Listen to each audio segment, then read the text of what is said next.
بسم الله الرحمن الرحيم. أعوذ بالله من الشيطان الرجيم. اللهم صل على سيدنا محمد وعلى آل محمد وسلم صلى الله عليه وسلم. Ami Allah fo kala barkada alamini wati irana. Fuli anitanu kalasi au kelengini bela jelema ni sangana au sogome kuna funina.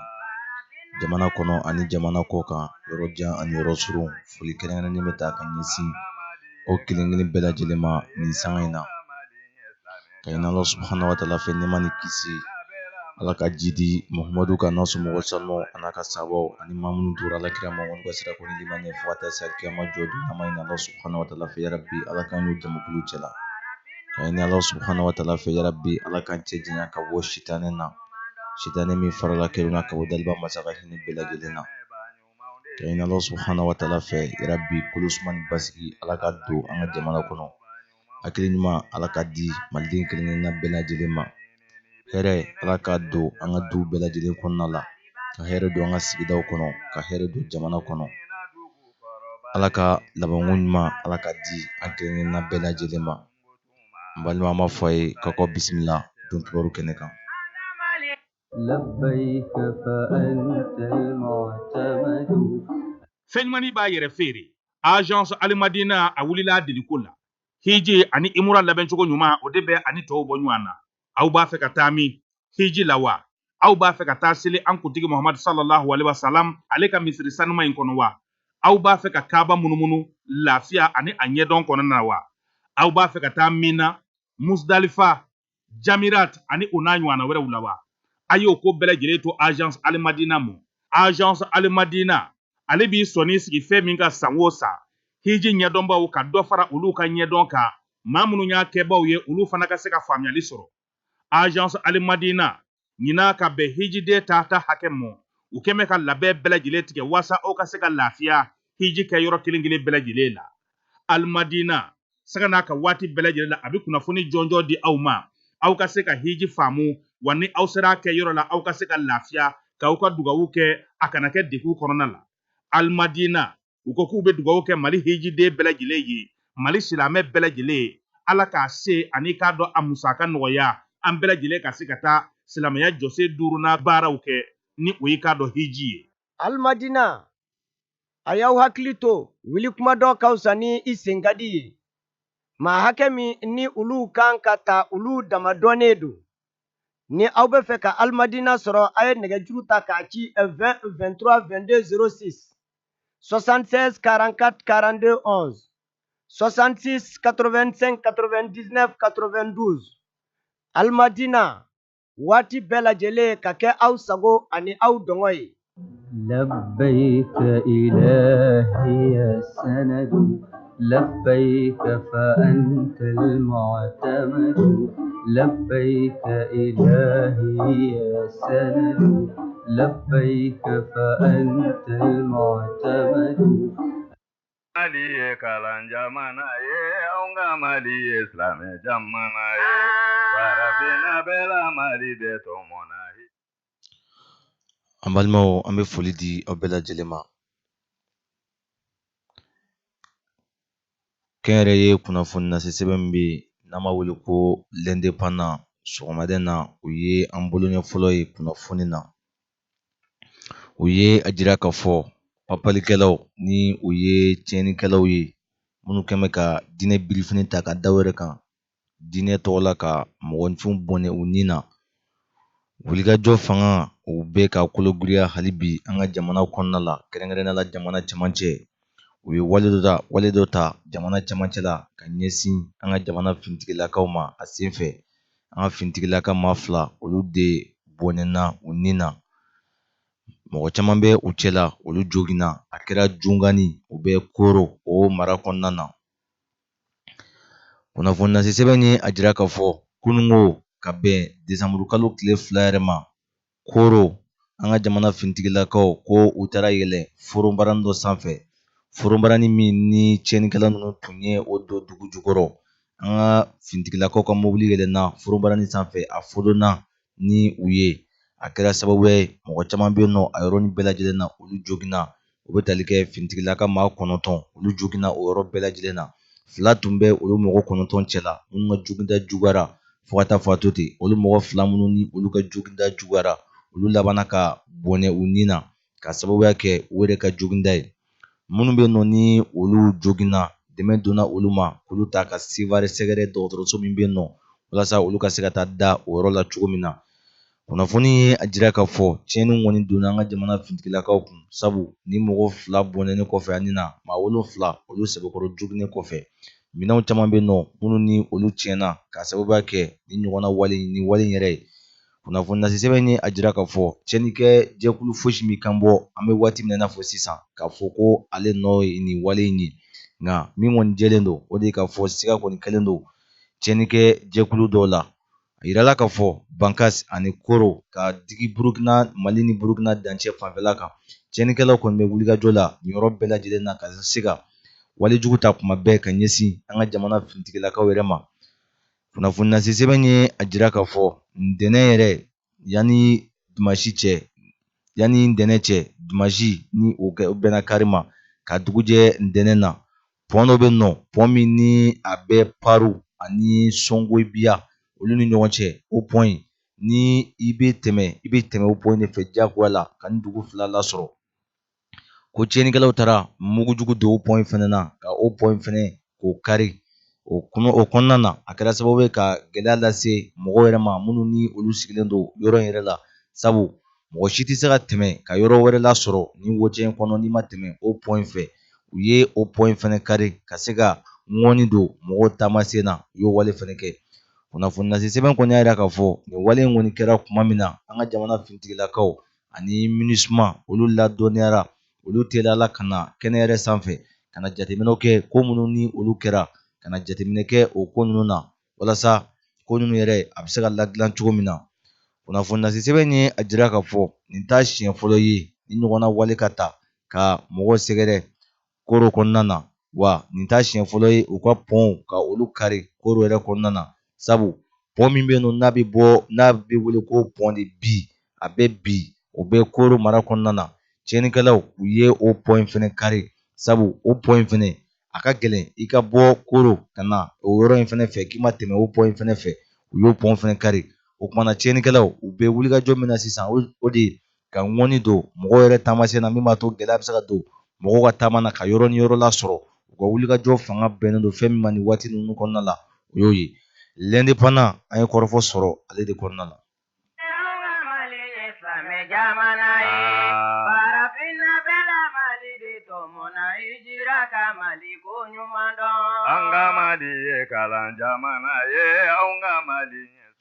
An balimaw kunnafoni lase sɛbɛn l'indépendant ye a jira k'a fɔ ko Pont de Martyr kuma dɔ o taara ka ɲɛsin Pont de Martyr ma k'a jira k'a fɔ ko mɔgɔw bɛ tɛmɛ Pont de Martyr sanfɛ ko a sanfɛla man ɲi, ko pont min don ko a bɛ se ka bin ni mɔgɔw ye. Dɔw tun ye o kɔrɔfɔ bɔ ka bin o jo dɔw yɛrɛ senfɛ. Min ye minisiriso min ni o ɲɛsin bɛ yɔrɔ yɛrɛ lasɔrɔli ma ani sirabako ni minɛnko ma, o ye a jira k'a fɔ nin kuma min ni o bɔra ka bin, sabu kumaso min bɛ yen nɔ n'a bɛ wele ko Minkado FM, audio dɔ ni o munumuna WhatsApp sanfɛ, o audio in muso dɔ de kumakan don a bɛ ka jira k'a fɔ ko Pont de Martyr ko pont in ko a tɛmɛni ko farati bɛ a la, sabu mɔgɔw ko a bɛ se ka kari ni mɔgɔw ye. Kuma min na nin kuma in kɔni fɔra, minisiriso ye a jira k'a fɔ nin kuma min ni a filɛ nin ko tiɲɛ kuma tɛ, sabu minisiriso ye fɛɛrɛ bɛɛ lajɛlen sigi sen kan. Tiɲɛ don pont in kɔni ye pont kɔrɔba ye. Ni maa min ye jateminɛ kɛ Pont de Martyr yɛrɛ ale de sigira Bamakɔ, pont ɲɛnama fɔlɔfɔlɔ min ni a sigira Bamakɔ. Yani a ka wele ko Pont de Martyr a tun bɛ wele de ko Pont de Badala, sabu pont yɛrɛ a dayɛlɛla kabini 1957 1957. O y'a sɔrɔ Mali yɛrɛ m'a ka yɛrɛma hɔrɔnya yɛrɛ ta fɔlɔ. Pont in jɔra. Pont in kɔni ka kɔrɔ ka sanga ni wale minnu ni olu kɛra ka bɛn marisi kalo tile 26 1991 waati ni o bɛnna Musa minɛ ma. Wale min kɛra pont in sanfɛ o kɛra sababu ye pont yɛrɛ tɔgɔ ka da mɔgɔ la, mɔgɔ minnu ni olu yɛrɛ bɔnɛna u ni na pont in sanfɛla la. O de ye pont in tɔgɔ yɛlɛma ka kɛ Pont de Martyr ye. Tiɲɛ don pont in ka kɔrɔ, nka k'a fɔ de ko mɔgɔ tɛ se ka tɛmɛ point sanfɛ ko farati bɛ point na minisiri yɛrɛ k'a fɔ o kuma ko tiɲɛ kuma tɛ sabu u kɛmɛ ka fɛɛrɛ minnu sigi sen kan o de k'a fɔ mobiliba minnu ni olu ka girin fo ka taa fɔ a dama tɛmɛ mobiliba minnu ni olu bɛ doni girimanbaw ta olu si tɛ yɛlɛ point sanfɛlaw la o kama k'a fɔ de ko farati bɛ point sanfɛla ko la o kuma kɔni ko sababa tɛ foyi tɛ point na mɔgɔ bɛ se ka tɛmɛ point sanfɛ u hakili latigɛlen sabu jamana faamaw ye fɛɛrɛ bɛɛ lajɛlen sigi sen kan min b'a to mɔgɔninfinw ni bɛ se ka kisi n'o y'a sɔrɔ fɛn tun bɛ a la fanga de fɔlɔ tun bɛ bɔ k'a jira k'a fɔ ko fɛn bɛ point na nka fanga de bɛ k'a fɔ mɔgɔw ye k'a fɔ foyi tɛ point na kuma minnu ni olu bɛ ka munumunu réseaux sociaux sanfɛ nkalon kuma don l'indépendant an y'a sɔrɔ ale kɔnɔna la. Mali de tɔmɔna hijira ka Mali ko ɲuman dɔn. An ka Mali ye kalan jamana ye, an ka Mali ye silamɛ jamana ye. Farafinna bɛla Mali de tɔmɔna hijira ka Mali ko ɲuman dɔn. Ni bɛ diinɛ ɲini, ni bɛ diinɛ dɛmɛba ɲuman de ɲini. Maliba sɛgɛrɛ. Ni bɛ diinɛ ɲini. An balima min ye Faransi finitigilaka maa 13 minnu ni olu binna an ka jamana kɔnɔ u sudon baaraw a bɛɛ lajɛlen kɛra kunungo a kɛra jamanatigi Laji Ibrahim Bubakari Keta ale tun bɛ a kɛnɛ kan ani délégation baw minnu ni anu bɔra Mali la nɔ olu tun bɛ kɛnɛ sanfɛ Faransi jamanatigi Emmanuel Macron a ye foli kɛ ni maa 13 la ka jira k'a fɔ o tora Faransi kunkanko de la o tora Faransi de kunkanko la nka o tun b'a kan ka lakana de sabati cɛncɛnkagun jamana dɔw kɔnɔna la o sababuya de la o kɔni sara nka o kɔni sara Faransi de ye Emmanuel Macron ale ka fɔ la a y'a jira k'a fɔ nin wale min ni a kɛra ka olu ka finitigilakaw sɛgɛrɛ tiɲɛ don a kɔni a binna olu kan sabu maa 13 olu bɛɛ lajɛlen ka bɔnɛ u ni na yɔrɔnin kelen fɛn dɔ min ni a ma nɔgɔn a kunni ka gɛlɛn fo ka taa fɔ a to ten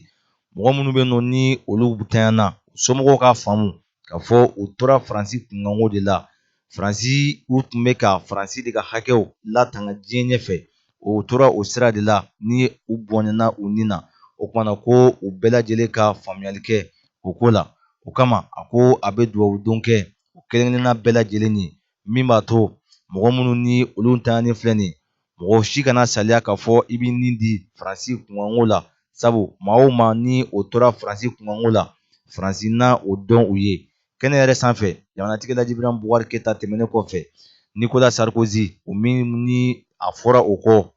ka fara François Hollande kan a fɔra olu minnu kɔ olu bɛɛ lajɛlen tun bɛ kɛnɛ kan ka fara Emmanuel Macron kan nin kɛnɛ yɛrɛ sanfɛ ka fara Mali jamanatigi kan Ibrahim Bubakari Keta ka fara mɔgɔ caman wɛrɛ kan hakilijigi bolo ma a yera k'a fɔ ko ni mɔgɔ 13 olu bɔnɛna cogo jumɛn na ko sanankunu dɔ de wulila sanfɛ sanankunu dɔ min ni o ye kɛlɛkɛ sanankunu ye kɛlɛkɛcɛw ka sanankunu don maa 13 de tun bɛ sanankunu ninnu kɔnɔna la u labanna ka taa ɲɔgɔn sɔrɔ Indelimani ko o y'a sɔrɔ tiɲɛnikɛla dɔw bɛ duguma kɔmandow ni olu tun bɛ ɲɔgɔn na u tun b'a fɛ ka wuli ka dɛmɛ don olu ma sabu u tun ye jateminɛ kɛ k'a fɔ ko mobiliw caman de tun bɛ ka kafu ɲɔgɔn kan o marabolo kɔnɔna na tiɲɛnikɛlaw ka mobiliw olu de caman tun bɛ ka fara ɲɔgɔn kan ko olu tun bɛ na lajɛrɛ dɔ la walasa ka se k'o lajɛrɛ bali u tun bɛ ka wuli ka o wulikajɔw de sabati u tora o sira de kan ni u bɔnɛna u ni na i n'a fɔ kunnafoni lase sɛbɛn ale bɛ ka lakale cogo min na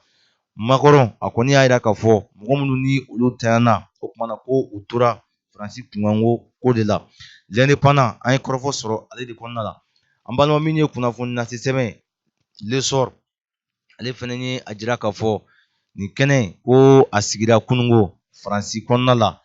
kɛrɛnkɛrɛnnenya la u ka yɔrɔ min bɛ yen nɔ ni u bɛ o labɛn ni u bɛ a wele ko invalide a kɛra nin yɔrɔ kofɔlen na min b'a to mɔgɔ minnu ni olu tanyana an ka jamana kɔnɔ kɛrɛnkɛrɛnnenya la finitigilakaw olu sudon baaraw olu bɛ se ka kɛ cogo min na Hôtel National des Invalides bɔra yen a kɛra nin yɔrɔ kofɔlen na ka se ka tasibila kɛ ka ɲɛsin ni finitigilaka ninnu ma Emmanuel Macron a ye o kelen-kelenna bɛɛ lajɛlen ta u tɔgɔ ma u ye wulikajɔ min kɛ Faransi ye k'a da don o la k'a bɛɛ lajɛlen walawala kelen-kelen kɛnɛ yɛrɛ kan an ka jamanatigi Laji Ibrahim Bubakari Keta ale bɛ nɔ ka fara a ka minisiri min bɛ nɔ ni o ɲɛsin bɛ Mali ni jamana wɛrɛ koɲɛ ɲɛnabɔli ma Cɛbilen Darame ani o bɛ ɲɔgɔn fɛ minisiri min bɛ nɔ ni o ɲɛsin bɛ finitigilakaw ani finitigilakakɔrɔw ka ko ma général de division Ibrahima Dayiru Damele ani o bɛ ɲɔgɔn fɛ fo ka taa se diinɛ jɛtɔrɔw caman ma ani minnu bɛ ɲɔgɔn fɛ diinɛtigiw ani diinɛtigi minnu bɛ ɲɔgɔn fɛ o ye cardinal Jean Zerbo ka fara Bamakɔ yɛrɛ misiriba alimami imam Kɔkɛ Kale ani o bɛ ɲɔgɔn fɛ ka fara pasteur Nu Ag Infa Yatara ka fara o kan. Église protestante ani o fɛnɛ mɔgɔ bɛ ɲɔgɔn fɛ o bɛ église protestante la ka fara Corno Hadi Cham ale taara o conseil islamique ale taara o tɔgɔ la ka fara imam Abubakar Yakub Dugure ka fara o kan. Plateforme des jeunes musulmans et patriotes du Mali ninnu de taara jamanatigi nɔfɛ ka se ka taa ni sudon baaraw ka se ka taa a tasibilaw kɛ ka ɲɛsin Faransi dugu bɛɛ lajɛlen ma. Nin kɛnɛ yɛrɛ sanfɛ min ye jamanatigi Alhaji Ibrahim Boubacar Keita a yɛrɛ fɛnɛ ye tasibila kɛ ka ɲɛsin ni finitigilaka ninnu ma minnu ni olu tora Mali yɛrɛ kɔnɔna la yan nɔ. Jamanatigi ka kɔrɔfɔ la ni mɔgɔ ninnu u tora jamana in de kɔnɔ nɔ u tora kɛlɛ de la Mali kɔnɔ nɔ u ni mɔgɔw de bɛ ɲɔgɔn na mɔgɔ minnu ye mɔgɔ ŋaniyajugu ye mɔgɔ daniyajugu don u ni olu de tora ɲɔgɔn na fo u taara bɔnɛ u ni na. Nin y'a siɲɛ filanan de ye Faransi finitigilakaw gɛlɛya ka ta ka ɲɛsin wa min kɛra sababu ye u ka mɔgɔ caman ni ka to a la. Fɔlɔ o kɛra kabi san 1983 1983 o kɛra u ka QG dɔ tun bɛ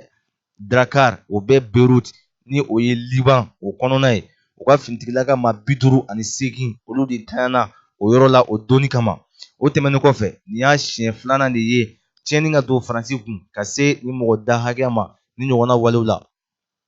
A yira k'a fɔ opération Barkhane o bɛ an ka jamana kɔnɔ walasa ka se ka lakana sabati i n'a fɔ kunnafoni lase sɛbɛn ka ɲɛfɔli la ka se ka tiɲɛnikɛlaw kɛlɛ.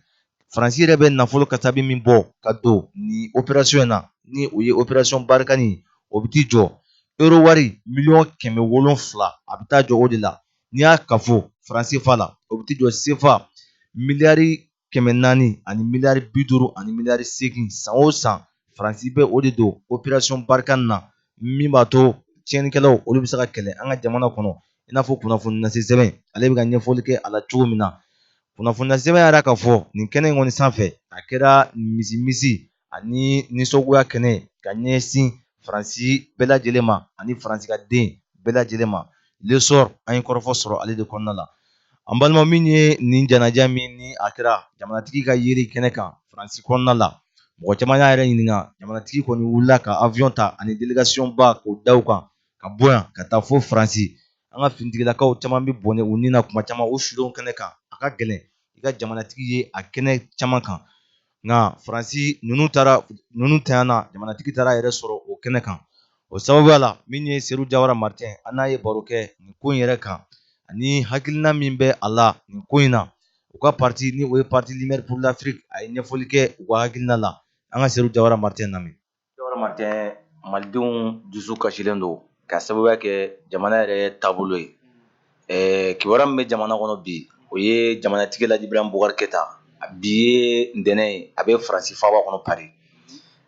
Faransi finitigilaka ma 13 minnu ni olu tanyana an ka jamana kɔnɔ a talen bɛ olu sudonyɔrɔ la.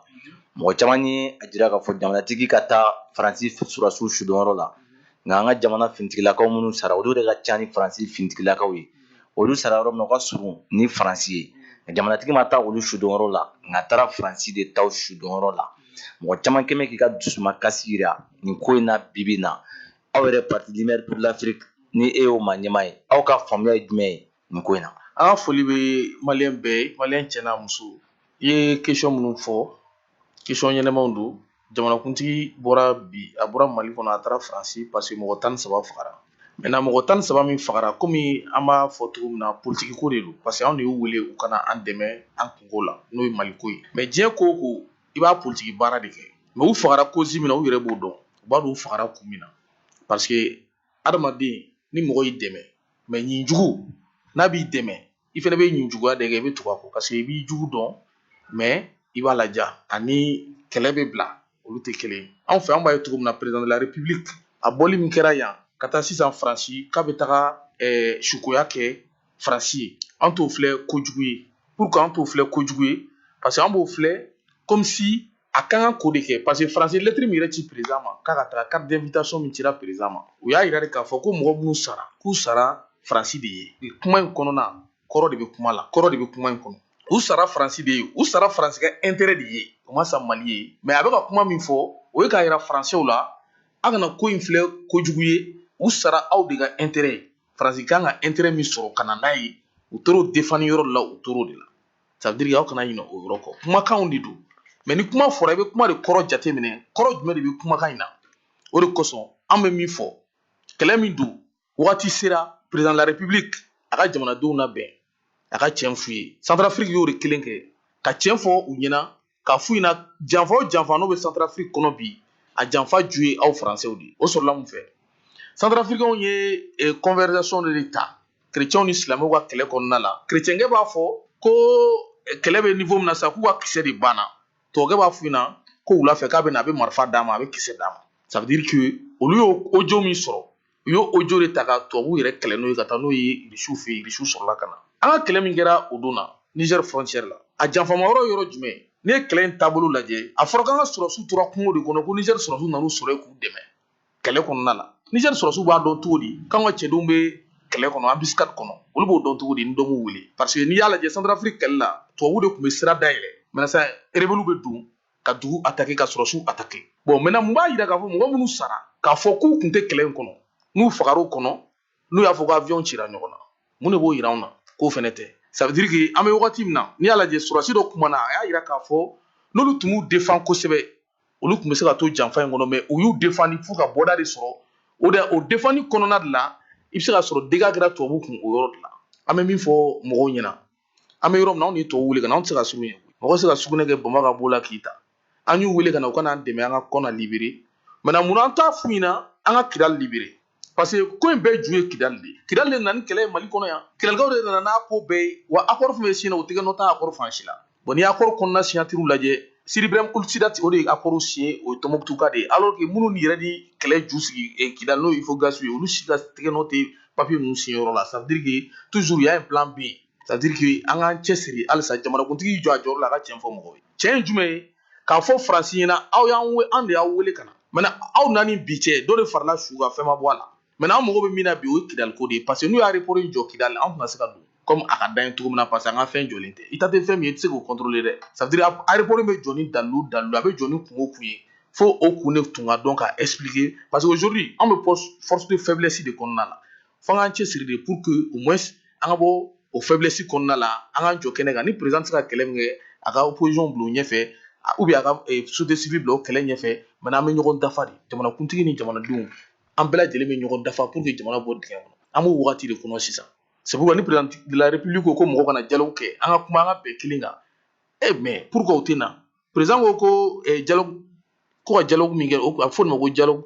politique maintenant opposition ni société civile mɔgɔw ko non ko ka kɛ dialogue national ye président ka sɔn o ma maintenant n'a sɔn o ma ka ban bɛɛ ka na an ka fara kan o dialogue kɔnɔna la ni bɛnkan minnu kɛra o kan résolution min kɛra o kan jamanadenw bɛ wuli n'o de ye an b'an ka jamana président an b'a protéger an b'a défend mais an b'an ka jamana libérer c'est ça qui est le plus important. E yɛrɛ bolo i bɛ ka Faransi taga yen k'a sɔrɔ a ma taa Mali finitigi-lakaw su dɔnyɔrɔ la o ko bɛ cogo di. bon président ye o min kɛ tan parce que mɔgɔw bɛ kuma dɔ fɔ k'a fɔ ko mɔgɔ minnu bɛ sa front na ko ka na n'a bɛɛ su ye c'est vrai n'i ko k'i bɛ su bɛ d'a somɔgɔw ma a bɛ gɛlɛya parce que mɔgɔw ka dugu tɛ kelen ye. mais président kan ka y'a kɛnɛ moyen tɛ yen. président kan ka y'a kɛnɛ kan moyen tɛ yen président m'o fɔ. commission de défense. bon ni commission de défense y'o fɔ k'a fɔ ko moyen tɛ yen Karimu y'a ka hakilinata de fɔ mais ani o réalité kelen tɛ maintenant sisan min kan ka kɛ pour que au moyen ka se ka sɔrɔ o baara de kan ka kɛ président de la République kan ka taa sudonyɔrɔ la n'a ma se ka taa sudonyɔrɔ la n'u ye su bɛɛ fara ɲɔgɔn kan jamanakuntigi kan ka se ka i sen don o ko la pour que au moins n'ale bɛ o kɛnɛ kan sisan directement ni jamanakuntigi bɛ sudonyɔrɔ la a b'a to parents b'a dɔn k'a fɔ président yɛrɛ tun b'u denw ka sudonyɔrɔ la bon c'est une bonne chose mais o fana tɛ se ka kɛ kuma bɛɛ ye n'a ma se ka taa min na ministre de la défense bɛ se ka to la ni ministre de la défense ma se ka to la premier ministre bɛ se ka to la parce que problème min don i b'a dɔn kɛlɛ min b'an kan a bɛ fɔ min ma ko guerre asymétrique maintenant o bɛ bala an na de k'an faga maintenant mɔgɔ min bɛ balila k'i faga c'est très difficile k'a fɔ ko a tigilamɔgɔ k'i ka se ka girin ka s'a la parce que sɔrɔsi ni rebelle tɛ kelen rebelle mɔgɔ t'a kɔ kuma la rebelle bɛ se ka mɔgɔ faga a bɛ tɛmɛ n'a yɛrɛ mais sɔrɔsi dun filɛ nin ye n'olu wulila k'o pourchasser n'u ye mun sɔrɔ o kɔnɔ u b'olu faga rebelle tɛ compter o n'an ye minnu faga an t'olu compter o an b'olu to yen mais anw ka jamanaden minnu bɛ faga nous on est obligé k'u su entretien ka tila ka tuguni ka bonya kɛ ka taa sibila kɛ ka taa u tigilamɔgɔw somɔgɔw ye bon an kɔni bɛ min fɔ malidenw ka bɛ k'u plaigner min na bi o ye k'a fɔ jamanakuntigi ni mɔgɔ minnu sara o su ka na ou bien jamanakuntigi ka ye u su dɔn yɔrɔ la, ça c'est très important. Wa le président de la République n b'a dɔn n'a ma temps sɔrɔ min na kɔni n b'a fɔ a tɛ se ka t'u la, mais n'a kɔni ye temps sɔrɔ a kan ka taa wa diyagoya don a kan, parce que ale de ka sɔrɔsi don, ale de ye chef suprême des armées, comme a ye magistrats fana ta ye cogo min na, ale de bɛ jamanaden bɛɛ ka kumakan répond. C'est pourquoi n'a wulila ale de bɛ wele k'a invité. Ça veut dire président de la République d'abord ale kan ka gɛrɛ mɔgɔw de la, ale kan ka jamanadenw kungo de kɛ. Ne b'a dɔn k'a fɔ n'a ma se ka taa min na a ma se ka t'o la, mais a kɔni diyagoya don a kan a ka taa nin ko ninnu na. Ça c'est important. Seydou Jawara Martin, an y'a ye k'a fɔ Mohamed Ali Bathily a taara Kidali ka bɛn kunungo ma, sema mɔgɔw ka congrès a taara o kɛnɛ kan, aw parti Lumière a ye kuma caman fɔ kɛnɛ kan min bɛ tali kɛ accord yɛrɛ waleya cogo ni fɛnw na, a ye kuma caman fɔ ka ɲɛsin jamana yɛrɛ maracogo ni fɛnw ma. Aw bɛ Bathily ka Kidali taga in aw b'a bila minɛn jumɛn kɔnɔ, aw b'a ye cogo jumɛn na? Bon IBK ka erreur kɛra min yɛrɛ a ka fanga in kɔnɔ, IBK ye mɔgɔw ta ka tila k'u bila a yɛrɛ la, parce que n'i ye Bathily lajɛ, n'i k'i bɛ Bathily ka Kidali taga lajɛ, o ye ka taa fanga de di rebelle ma. E tɛ se k'a fɔ k'i bɛ armée soutenir ka marche kɛ o la, ka conférence de presse k'o la, ka tila ka taa ye minnu bɛ ka i ka armée faga olu ka kɛnɛ kan. Ça veut dire i bɛ min fɔ kelen, i bɛ min b'i dusukun na ani min b'i da la ani min b'i hakili la kelen tɛ. E bɛ se cogo di diɲɛ bɛɛ ka invité bɛɛ ka sɔn, mais Bathily man ka taa parce que ale de k'a bɛ armée défend, ale de k'a b'a ka armée soutenir. Tu soutiens ton armée. Mɔgɔ min bɛ k'i ka armée faga, e bɛ tila ka t'olu ka congrès kɛyɔrɔ la ka tila ka taa kuma bɛɛ fɔ ko accord waleya, accord waleyali tɛ Mali arranger, a man ɲi. A fɔra Bathily na ko IBK tɛ accord waleya cogo dɔn. Accord n'i y'a mɛn IBK bɛ k'i ban k'a waleya, autorité intérimaire ko kuma de tun b'u da u ka congrès kɛyɔrɔ la. Autorité intérimaire ye mun ye? N ko fanga essayement de, k'a essayer fɔlɔ n'u bɛ se ka fanga mara. Maintenant n'u y'o kɛ pendant des années, maintenant i ma ye u ka congrès depuis a man bon sisan a bɛ ka kɔgɔ dɔɔni dɔɔni, congrès bɛ ka kɔgɔ dɔɔni dɔɔni, u bɛ ka mun de kɛ u b'u servir an ka ministre kɔrɔw de la minnu gɛnna ka bɔ ministériya la. Fɔlɔ fɔlɔ Mariko de tun bɛ taa, après Mariko u taara ni Cɛman Hubert ye, après Cɛman Hubert u taara ni Bathily, parce que olu opposé don pouvoir la. Maintenant n'olu tagara a b'u ka pouvoir in ka légitimité di a ma, ka fanga di u ka rencontre in ma. Objectif y'o dɔrɔn de, ka homme politique wele u ka taga dɔrɔn, ka ye o image ka ye o kumakan ka ye dɔrɔn, ça veut dire que baara min na baara in ka ɲi. O de kosɔn an bɛ fɛn min fɔ, il faut que jamana autorité baara kelen dɔrɔn de bɛ san, Kidali ka libéré. Accord tubabu de ka papier don, Kidalikaw ka papier tɛ. Wa mɔgɔ minnu y'a fɔ fɛnɛ k'olu ye marifa ta faso kama, u y'u ka armée bɔ ka yira u ka congrès kɛyɔrɔ la yen, a tɛ tɛmɛ mɔgɔ 200 kan. Ça veut dire que fɛn wɛrɛ de bɛ ko in kɔnɔ min tɛ Kidaliko ye, n'o ye sɔrɔko ye, n'o ye nafoloko ye. N y'o kuma de fɔ sisan. Faransi président ko français sɔrɔsiw sara Faransi ka intérêt de kama, u sara Faransi de ye. Wa Français k'a dɔn k'a fɔ minnu sara mankan tɛ kɛ, kɛlɛ tɛ kɛ, u ye Faransi de ka intérêt défend, wa u sara Faransi ka intérêt de nɔfɛ Mali territoire kan, mais u ma sa maliyɛnw ye. Wa u ye min fɔ fɛnɛ yen fanfɛ mɔgɔw ɲɛna, n'o ye Kidali ni Minakakaw ni zone in yɔrɔ bɛɛ lajɛlen mɔgɔw ɲɛna, k'u bɛ yɔrɔ in dilan ka kɛ komi Dubaï, k'u b'a dilan ka kɛ komi diɲɛ kura sigilen, k'u la nata. Ce qui fait que u b'a fɔ n'u y'o furu ɲɛna directement olu bɛ nata. Bon n'u natara sisan u bɛ état kɛlɛ. Ni jamana jɔko don, yan'aw ka taa aéroport jɔ, a tɛ Gawo sira in dilan, a tɛ Tɔnbukutu sira dilan, ni intérêt ni ka sɔrɔ aw bɛ ka min fɔ n'o b'aw dusukun na, k'aw nana pour aider le Mali, pour que u t'o baaraw kɛ, mais o si tɛ. U bɛna produit minnu bɔ sisan zone kɔnɔ, u b'o de ta avion na u bɛ taa n'a ye. Bathily tali c'est pour que ka fanga in sinsin rebelle bolo, u mago bɛ Bathily la o ɲɔgɔn de la. C'est pourquoi n'a fɔra ko accord tɛ ka waleya, parce que n'i ye mɔgɔ ninnu yɛrɛ ka kumakan lamɛn, u ye min fɔ ko accord in bɛ ka taga dɔɔni dɔɔni k'a man teli, a man teli kɛ. N'a teliyara Mali tɛ coron, a bɛ wolo min na o de ye fédéralisme ye, o de ye mun ye bɛɛ k'i yɛrɛ ta. Alors que Mali bɛ yɔrɔ min na komi bi, n'i y'a mɛn Kidali bi Kidali, n ka wari bɔra sud de la ka taa kɛ ka yen jɔ. Ni sɔrɔ bɛna bɔ yen nɔ, o sɔrɔ ka bɛn mɔgɔ damadɔ ma ni mɔgɔ minnu y'u dɛmɛ, olu k'o sɔrɔ tila u ni ɲɔgɔn cɛ. Mais ne bɛ jigin fɛn kelen min na bi Mali kɔnɔ, o ye politique mɔgɔw de ye. I bɛ se ka mun fɔ politique mɔgɔw ye nin ko in na? Politique mɔgɔ, ne ma deli ka politique mɔgɔ yɛrɛ min deli ka plan proposer min bɛ Mali bɔ dingɛ kɔnɔ. J'ai jamais vu. U t'a dɔn yan. U t'a dɔn. San 50 ni kɔ an bɛ nin ko kelen kɔnɔ. Foyi ma se ka sɔn. Foyi ma se ka ɲɛnabɔ. Jiko ma ɲɛnabɔ. Kuranko ma ɲɛnabɔ. Dumuniko ma ɲɛnabɔ. An bɛ se ka compter mun de kan Mali kɔnɔ bi k'i b'a fɔ nin fɛn in ɲɛna ni Malidenw ye hɛrɛ sɔrɔ a kɔnɔ. Hali kɛnɛya min kun ka ɲi an m'o dɛsɛr'o fɛnɛ kɔrɔ. Bon n bɛ ka min f'i ye,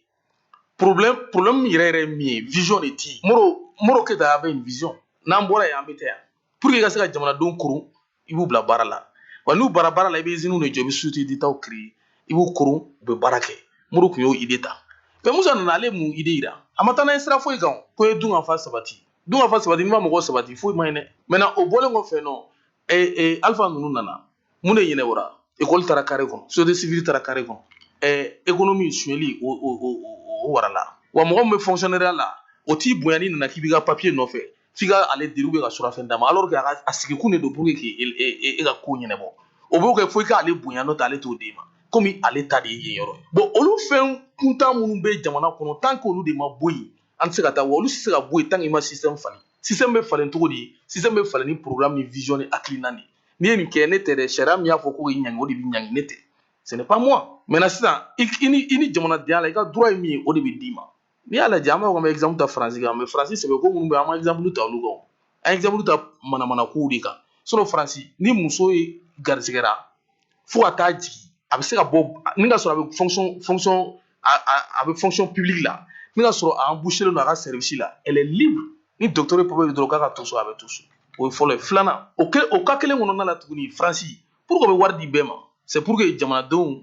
ka basigi c'est pour que jamanadenw u ka agi hakili ɲuman kɔnɔna la mais pourquoi an tɛ se k'olu kɛ yan anw tɛ ka se ka hali ji yɛrɛ ɲuman d'an yɛrɛ ma k'o min ji robinet ji yɛrɛ ɲuman tɛ na normal la mali région joli bɛ yen joli bɛ yen bi k'i bɛ ji ɲini k'i t'a sɔrɔ ça veut dire que ni jamana ressource n'a bɛ jamana kɔnɔ conseil des ministres kun ye mun ye a ye n'an ka sigi fɛn mun kɛra semaine kɔnɔ fɛn mun bɛ se ka ɲɛnabɔ mun tɛ se ka ɲɛnabɔ an ka jɛ an k'o dilan pour que semaine wɛrɛ an ka se k'a lajɛ yan'o kɔnɔna la ko dɔw ka se ka ɲɛnabɔ ou bien dɔ wɛrɛ b'a la n'o tɛ yan hakili ka falen moi je crois que conseil des ministres ye o de ye a bɛ taa sigi ka kuma gɛlɛya ni degun minnu bɛ yen k'olu fɔ a bɛ se ka taga ɲɛfɛ maintenant sisan an mago bɛ mun de la bi mali kɔnɔ yan bi o ye an ka nɔri ye n'an ko k'an bɛ mɔti kɛlɛ ban n'an ko kɛlɛ bɛ ka na cogo min na bananba ninnu ni segu ninnu na ani mɔpti zone kɔnɔ n'an ko k'an k'o ban tant que an ma kidali da forcer ka don ka kidali libérer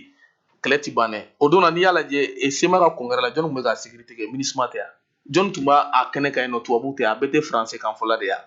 jɔn nana ni tubabu bɛɛ lajɛlen ka taa diɲɛ tubabu tɔw cɛ ka na n'o ye yan faransi tɛ yan maintenant n'an ye faransi wele ka na k'a k'an libérer n'a tɛ se k'an dɛmɛ an ka gɛn il faut que ça soit très clair i ye mɔgɔ wele k'a ka n'i ka bana furakɛ a bɛ ka taa to ne bana furakɛli la i b'a ɲininka mais mun n'a tɛ k'a ɲɛnabɔ maintenant a b'a lajɛ min kɛra a b'o évaluer ni min man ɲi ni min ka ɲi ni min man ɲi a b'o fɔ nin man ɲi nin bɛ dilan cogo di n'a ma sɔn k'a dilan maintenant i bɛ mɔgɔ wɛrɛ ɲini min bɛ se k'i ka bana furakɛ i bɛ ka bɛ waati min na i ko bi i bɛ ka kan ka maliyɛn bɛɛ de wele a ka ko dilan dugu ma société civile ka labɛn dugu ma maintenant sisan sɔrɔsiw ka labɛn ni u y'u bila rebelles ɲɛ k'u bɛ mali sɔrɔsiw faga sɔrɔsiw k'u fana faga marifa nɛgɛw tɛ koyi tubabuw tɛ nɛgɛ ye gabakurun tɛ k'a fɔ ko n'i ye kisɛ ci u la k'a tɛ don parce que n'i y'a jateminɛ kidali kɛlɛ la don min an ye kidali minɛ o don renfort de nana fara u kan ka an ka sɔrɔsiw faga mais munna su bɛɛ ma ye ça veut dire que jugu b'an cɛla mais jugu f'an fana k'an défend pour que an ka se jugu la ne kɔni bɛ option kelen min kɔnɔ bi o option ye mun ye anw de y'u wele ka na wa an man ka sugu an mago bɛ nin de la n'u ko k'u t'o kɛ a bɛ dɔn min don ni i bɛ ka ko mali ka ɲɛnabɔ sa a ka don di ban an bɛ le kɔmɛ la bi tɛ le di yan i bɛ ka fina le 30 an bɛ fɛ ka kidali an bɛ fɛ ka don kidali aw fɛ ka kidali tuguni an bɛ fɛ ka don mali de don anw tɛ se ka négocier tuguni ka sɔrɔ an ma don kidali déjà bɛnkanw kɛra ko ba sigilen don an bɛ taa kidali mali gouvernement n'a fɛnw bɛ ka taa sigi kidali on va continuer les négociations ani kɛlɛba min b'a an n'u cɛ an bɛ continuer n'o ye mais f'an ka taa kidali maintenant an tɛ taa ou bien an tɛ taa aw dɛmɛ ne ko i tɛ taa an dɛmɛ an bɛ mɔgɔ ɲini min b'an dɛmɛ ka don an tɛ taa fɛnɛ o fɛnɛ ye kuma wɛrɛ ye an ka don di ban ni don dira sisan polisi garde gendarme bere rouge bere vert garde nationale ni bɛɛ ka mobiliser société civile fɛnɛ ka mobiliser mali région bɛɛ ani Europe bɛɛ société civile armée ani région kɔnɔnaw la ani jamana fan bɛɛ maliyɛn bɛɛ ka mobiliser an ka heure di ɲɔgɔn ma à partir de 10 heures an bɛɛ ka bɔ an ka manifester pour la libération de notre territoire n'an y'o kɛ sisan mais o tɛ se ka kɛ président kɔ dɛ fo président de ka jɛ n'o ye et puis a ka surveiller ni service de renseignement ye pour que a kana déborder o de bɛ se k'an bɔ an bɛ gɛlɛya min kɔnɔ i komi bi a bɛ kɛ 10 heures mali bɛɛ ka mobiliser ɲɔgɔn fɛ ani région jamana extérieur bɛɛ ani région bɛɛ ani Bamakɔ nin gɛlɛya de b'an kan an ye faransi wele a dɛsɛra ni ka sɔrɔ mɔgɔ bɛ yen min bɛ se ka n'an dɛmɛ an ka se an ka dugukolo sɔrɔ parce que su bɛ ka caya de parce que u y'a dɔn sisan maintenant an bɛ ka affaibli an ma se ka taa yɔrɔ la pendant 4 ans parce que nin ye congrès in siɲɛ 4 ça veut dire il y a un problème il faut que an ka maliden bɛɛ mobiliser don kelen heure kelen dakuru laban o ye hakili de b'an bɔ dusu t'an bɔ kɛlɛ t'an bɔ yɛrɛyira t'an bɔ hakili an b'o de fara ɲɔgɔn kan n'an y'an ka hakilinaw fara ɲɔgɔn kan a ka ca ala fɛ an bɛ fɛn min ɲini o bɛ sɔrɔ o ye halisa an ka kɛ mali fɛ parti lumière ka hakilina tun y'o de ye bi k'o lase jama bɛɛ lajɛlen ma a kɛ to bɛ kuma la. ni Seydou Jawara Martin hakili la faamuya sɔrɔla Seydou Jawara Martin ka kuma la hali n'o y'a sɔrɔ kɔrɔfɔ jijanyana kosɛbɛ nka dabɔ kun ye fɛn min ye o ye faamuyali ye hakili la o sɔrɔla la an bɛ lajɛlen Ala ka hakili ɲuman d'a ma. denw de ɲini Maliba sɛgɛrɛ. ni bɛ diinɛ ɲini ni bɛ diinɛ dugu kɔrɔba de ɲini Maliba sɛgɛrɛ. hali n'a danna kɛlɛ de ma Mali mɔridenw ye kɛlɛkɛla ɲuman An ka Mali ye kalan jamana ye, an ka Mali ye silamɛ jamana ye. Farafinna bɛɛ Mali de tɔmɔna, i jira ka Mali ko ɲuman dɔn. an ka Mali ye kalan jamana ye an ka Mali ye silamɛ jamana ye. An balima min ye Sinako Dɛmu ni o ye jagokɛla misɛnmanw olu ka jɛkulu min ni a sigira walasa ka se ka jagokɛla misɛnmanw dɛmɛ. Kungo min bɛ u la ka se ka ɲɛfɔli kɛ u la, ka se ka u ka ko yɛrɛ k'a ɲɛnabɔ u ni faamaw ni ɲɔgɔn cɛ. O jɛkulu de bɛ wele ko Sinako Dɛmu. Sinako Dɛmu an bɛ waati min na i n'a fɔ sisan gɛlɛyaw bɛ a kɔnɔna la. Sabu ɲɛmaa min bɛ yen nɔ ni o ye Sɛki Umaru Sakɔ ani tɔn kɔnɔmɔgɔw caman fɔlen don ɲɔgɔn kɔ ka sababuya kɛ ɲɛmɔgɔ yafalenw olu baaraw kan ka kɛ. O hukumu kɔnɔna na dɔgɔkun tɛmɛnen an ye Sinako Dɛmu mɔgɔw ka kɔrɔfɔ la tɛmɛ yan nɔ. U kɛmɛ ka labɛn wɛrɛ fɛnɛ boloda. Labɛn wɛrɛ bolodalen don u fɛ ko kura tuguni. Labɛn min ni a bolodan bɛ u fɛ ko kura, u y'a jira k'a fɔ u kɛmɛ ka wulikajɔ dɔ sabati min b'a to ɲɛmɔgɔya falen a ka se ka ɲɛnabɔ, min b'a to Sɛki Umaru Sakɔ olu yɛrɛ ka laɲini ye min ye bi Sɛki Umaru Sakɔ ka se ka bɔ ɲɛmɔgɔya la. Nka kɔrɔfɔ ka ɲi a tigi yɛrɛ da. Mɔgɔ caman bɛ yen nɔ minnu ni olu kumana, min ye Musa Sakɔ ye, an b'a daminɛ ale ka kɔrɔfɔ la. Ale ye vice président ye. An ka Musa Sakɔ a ka dakuruɲɛ fila an ka lamɛn. An ka kumasi tatɔ de otage la Sɛki Umaru Sakɔ n'a ka clan fɛ k'u bɛ taa congrès dɔ organiser k'a sɔrɔ d'abord an ma tila état financier la 1 2 statut ani règlement intérieur baara foyi ma k'a kan ka sigi ka kumakan kan k'a valider réunion dɔ senfɛ. Donc an ko yɛrɛ depuis an ma so au niveau ma Sɛki Umaru tɛ ka commerçant ka baara kɛ. An ko a k'a ɲibɔ an ka syndicat ko la a mɛnna a y'a ban k'a ban parce que dɔw bɛ k'a nɛgɛ halisa k'a ka accrocher. An kɔni bɛ mun fɔ an bɛ mun fɔ congrès in a tɛ kɛ bi a tɛ kɛ sini wa an tɛ jɛnɛ ye bi an tɛ jɛnɛ ye sini Sɛki Umaru ka kan ka candidat ye. Sɛki Umaru ka don a la an ka syndicat la bilen o banna bi o banna sini ko samedi le 7 a ko k'a bɛna taa ka soi-disant congrès k'a bɛna t'o organiser mais samedi u b'an fɛnɛ dafalen sɔrɔ an ɲɛ muru t'an bolo bese t'an bolo marifa t'an bolo mais u b'an dafalen sɔrɔ an ɲɛ. Ne kɔni bɛ mun fɔ an ye lettre ci département bɛɛ la département o département ministère o ministère n'i da kan ka don commerçant ka kungo la an ye lettre ci a bɛɛ ma. Hali les personnes et ressources an y'u bɛɛ informé par rapport à au dossier. Donc an bɛ mun fɔ an bɛ appel fɛnɛ bila lettre min cir'u ma u ka lettre in ta u k'a kɔnɔna kalan. Sinon ni fɛn min bɔra la k'a fɔ ko an ma s'a ma o kuma t'a la dɛ. Chambre de commerce b'o la patronat b'o la groupement b'o la ministère b'o la samedi n'u y'a kɔrɔbɔ a bɛ b'u da k'a ma bɛn ni Ala sɔnna ma. Ne kɔni bɛ mun fɔ commerçant ye samedi don an bɛɛ ka ɲɔgɔn sɔrɔ CICB la ka taga congrès in an ma jɛn n'a ye bi an ma jɛn n'a ye sini ka taa an ka dusukasi yira ka taa yira diɲɛ mɔgɔ la ka taa yira maliyɛnw na ka taa yira Mali commerçant na congrès in an fɛla tɛ bi an fɛla tɛ sini wa a tɛna kɛ Ala k'an bɛɛ saba ma. An balimaw nin tun ye Musa Sakɔ nin tun ye ale ka dakuruɲɛ fila ye. Hakili la faamuya sɔrɔla Musa Sakɔ ale ka kɔrɔfɔ la. O tɛmɛnen kɔfɛ min ye Bubakari Sakɔ ale fɛnɛ ye jagokɛla ye. Ale fɛnɛ dakuruɲɛ fila fɔ an ka lamɛn.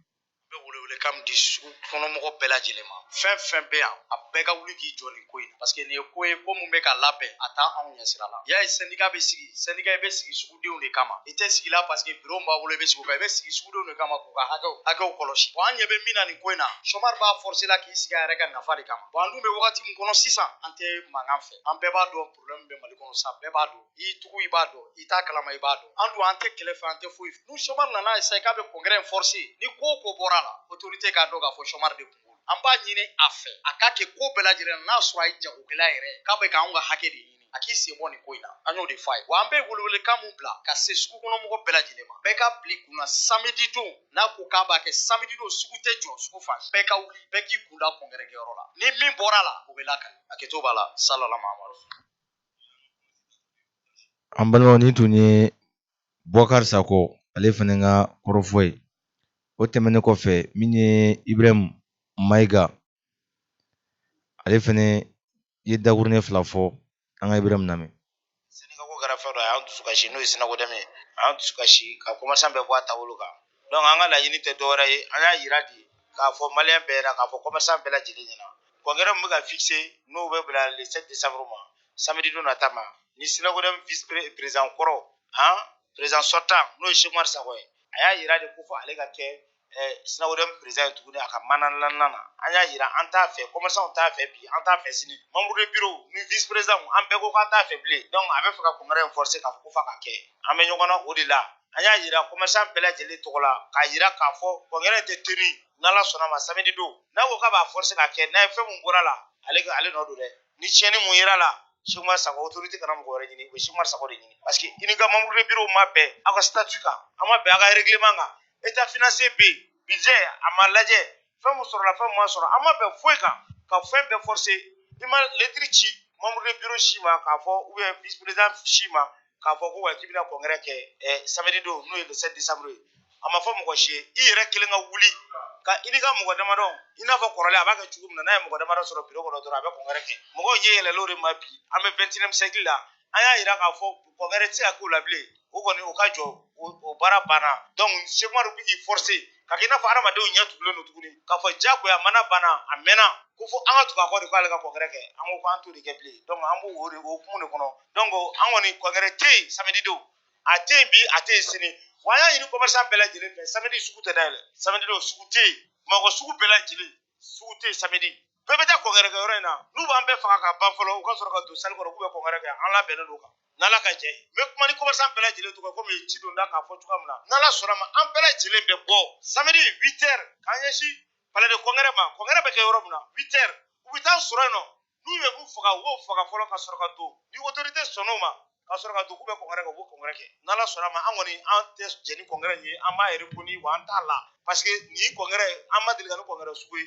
e n'i ka bureau kɔnɔ mɔgɔw ma bɛn foyi kan mandat statut ni règlement a si ma amendé e ka état financier ma kɛ i ni minnu sigira k'o kɛ olu ko k'u ma sɔn ko wari dunnen don fo ka wari bɔ wari o taa yɔrɔ ma ye e ka taa mɔgɔ damadɔ élément damadɔ fara ɲɔgɔn kan k'i b'o kɛ o mana kɛ se min ye ni se b'ale ka tɛmɛ maliyɛn tɔw kan an b'an sigi an b'o lajɛ n'a sɔrɔ maliyɛn yɛrɛ don a tɛ sɔn mankan ka wuli jamana in kɔnɔ bi parce que jamana in bɛ yɔrɔ min na nord ça va pas centre ça va pas n'a fɔra ko nin yɔrɔ kelen min lafiyalen n'o ye Bamakɔ ye o bɛ commerçant de fana bolo i ko k'i bɛna mankan wuli commerçant ni ɲɔgɔn cɛ e ka sira foyi t'a la ayiwa an kɔni sera an ka cɛkɔrɔbaw ma an sera groupement ma an n'olu kumana an sera patronat ma an n'olu kumana mais bi bi in na a m'o si lamɛn a bɛ fɛ k'a k'a ta de ye donc n'a ko k'a b'a k'a ta ye ni mun bɔra a kɔnɔ jeliw b'o tigi ma walima a kɛtɔ b'a la salala mama An balimaw nin tun ye Maïga nin tun ye ale ka kɔrɔfɔ ye Ibrahim Maïga ale ka dakuruɲɛ 2 tun ye nin hakili la faamuya sɔrɔla nin na an bɛ dugawu kɛ an ka jamana in an mago bɛ min na sisan o ye basigi ye Cheikhna Amara Kulibali an bɛ kɔrɔfɔ kuncɛ ni ale ka kɔrɔfɔ ye an ka Cheikhna Amara fana lamɛn. Ma k'aw la faamuya de k'a fɔ jago a dabɔra fɛn dɔ de kama n'o ye k'i yɛrɛ nafa ka mɔgɔ wɛrɛ nafa mais jago sariya dɔ de bɛ jamana kɔnɔ ko ka ɲɛmɔgɔ de ɲini jagokɛlaw la minnu bɛ détail kɛ ɲɛmɔgɔ bɛ ɲinɛ an kan ni degun b'aw kan a bɛ taa ka degun ɲɛfɔ faamaw ye ni tɔɔrɔ min b'a kan a bɛ taa fɔ faama nin tɔɔrɔ de b'an kan ni fɛn problème fɛn b'aw da la a b'o de fɔ mais o bɛ da ka ɲɛmɔgɔ dɛmɛ ko t'o ɲɛfɔ faamaw ye n'o ɲɛmɔgɔ minnu b'aw ɲɛ n'olu tɛ se ka taa kuma fɔ a fɔcogo la u bɛ taa kuma jɛngɛ k'a fɔ o ye kelen ye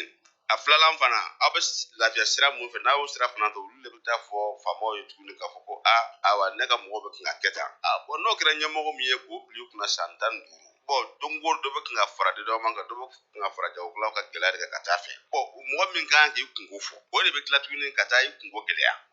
n'an ko ka falen hali bi o faamakolon tɛ fɔ ka falen u bɛ fɔ k'o t'an kun ko degun b'anw ye ka degun tɛ faamaw kan donc vraiment ni faamaw k'u bɛ o ko kɛ ka segin fo jago k'a lasigi n'u ye k'u b'a lasigi an ye kangari d'u ye k'a f'u ye u kana segin an t'a fɛ a tɛ ka kan ka affaire kɛ an ma wɔɔrɔ sɔrɔ mɔgɔ min n'an dalen ma la a bɛ se ka jagokɛlaw tɛ taa anw ka affaire kɛ n'o tɛ n'u y'a sigi donc ni min mana bɔ a la vraiment a tɛ fɔ si kɔ mais n'a ye bɛ mɔgɔ sigi a bɛ sigi mɔgɔ minnu kunna n'olu bɛ nafa dɔ de sɔrɔ a la mais n'olu kun tɛ nafa sɔrɔ a la mais mɔgɔ bɛ se ka taa sigi kungo kɔnɔ ten wa n'i taara sigi kungo kɔnɔ k'i ye ɲɛmɔgɔ ye u b'a fɔ ko fa b'i la aw bolo faamaw de kɛ bɛ ka maintenir place in na wa bon fama do parce que gere an ga me gere ko ala le fama yo wada le maka ga gere bala ya fo be ka ko gere ko problem te ka kla tun ka ko de kunta fɛn ka je kala ka kla tun ka ko de ma ka mangele ka kla tun ko je kala be da container sa sinu ko kana a ci lumen no fe no ko ka ke fe mo kana donc fɛn be no ni a deburo be kun debure na pour ko se ka na fa sɔrɔ ale de be kla ka to be fo fama ye bon nyamo ko sugu jumɛn wal na fara ko sugu be jɔ sisan ko sugu min kan ka ko ka dite aw ma pour ko se ka lafiya ko sugu ko nu fana no be o bala mono bela pour que ka se ka utadin sɔrɔ ka ko gɛlɛya donc lafiya kan kana sira o sira fɛ jaw kalaw kan vraiment anti ko sɔrɔ ale bolo donc vraiment o ko ya jira ka fɔ le set congrès a bina bɔ dɔ kɔrɔ bara ma jɛnɛ ama jɛnɛ n'a bɔra dɔ kɔrɔ ale bina to a ka ɲama la toujours walima wala bina ka mun kɛ yasa ka se ka ko bɛɛ bila sen bon ni congrès ma kɛ a tɛ taa nɔ na parce que a bɛ transition de kɛ an dɔw f'u ya mais na ko an ka taa transition na n'an taara transition na donc an bɛ bureau provisoire sigi min bɛ se ka congrès politique pour que an bɛ se ka ɲɛmɔgɔ kura ɲini o sigi an kunna min bɛ se k'an ka affaire kɛ an ta tɛ an tɛ sogomar contre la ni